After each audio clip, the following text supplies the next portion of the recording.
people say, well, what about these records? You know, you make these songs. Who is it about, and who are you, and let's do an interview, and how you gonna land on the moon, 5, 6, geometry, mathematics. We're gonna say he was a kind man, or they're gonna say he was an honest man. Outsiders. Wow, it's kind of a different record, different than maybe any record I've made before. It's kind of a record that was built out of, you know, the usual PMA optimism, but also some disgust and anger and definitely a darker place. I think it's a darker, artier kind of record. I think we took more chances too. For me, this record starts with San Francisco.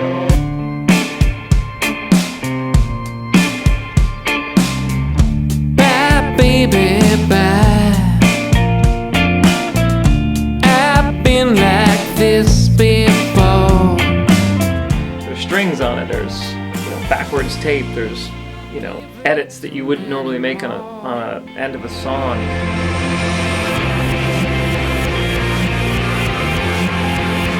We just kind of went with it, and everyone was really excited about it, and I think that defined where we could go with the rest of the record. Out in Pennsylvania, Don DeLego has this place, Velvet Elk. It's in the middle of the Poconos. We are making music here today while everybody else is at work.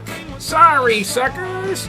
We are at the Velvet Elk! Yeah, doing the record in the Poconos was interesting because, you're up in the mountains, there's really not anybody around. Jesse made do of his kind of room in the back. There couldn't be any less than 100 cassettes and notebooks strewn across his bed. We were kind of in this funny place where we said no one go on their phone, no one go on the internet. We're working all day. At night we all cook together, and then we eat, and then we go back in. Don set it up where before I even had a lot of the lyrics finished or the songs really structured, he'd be like, just go in and roll tape and let's just go, let's just free form. I'm talking to engineers in other rooms on cans. Jess has an incredible way of tirelessly being full of lyrics, even if it's nonsense. And sometimes we go back, instead of like trying to perfect it or fix the lyrics, we like, just keep what you have. First thought, best thought. And then get, that raw power that Jesse has. For us, it's fun to kind of fill in between the lines. Having good, musicians around, Derek Cruz and Don DeLego not only producing, but trying different instruments, and Paul Garisto and Randy Schrager, Catherine Popper, Michelle Casillas on keyboards. And that's how I think we were able to get songs like The Hustlers down. The Hustlers is one that I was really proud to be a part of. There's not a single guitar on it, which I don't know if Jesse's ever done a song without a guitar on it. I think in its entirety, that song, the one that exists on the record, other than maybe a shaker track or something, is what we cut on the floor. Songs like Society Sally deal with the high school I went to. They're running a male prostitution ring out of the school.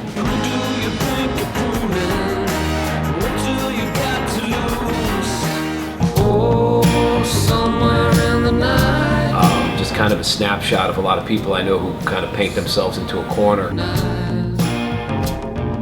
Here's the situation. When I meet a dirt, it doesn't hurt, and I'm wrong again. It's a stable situation. There's kind of a nod to where I come from with, a punk rock hardcore background. And then we had Jay Mascis from Dinosaur Jr. Asked him to put some guitar on it. Stay Free. It's a Clash cover. We met when we were at school. But this song came to me because a buddy of mine, Johnny McNabb, he passed away last May, and the friends and the family from Texas did a memorial here in New York City, and they asked me to sing that song. And at first I was kind of nervous. I was like, this is a very personal song for Mick Jones and the Clash, and it's their friendship. So I had to find a way to make it my own, and I stripped it down, and thinking about Johnny and what he meant to all of us, and the song is about a friendship. A Nietzsche mustache and a peasant's cap. Story about my great-grandfather who came from Russia. Well, I became a drifter, sent postcards to my sister. We thought, it'd be really cool if we kind of did it with a New Orleans style, like the Death March kind of thing at the end of the song.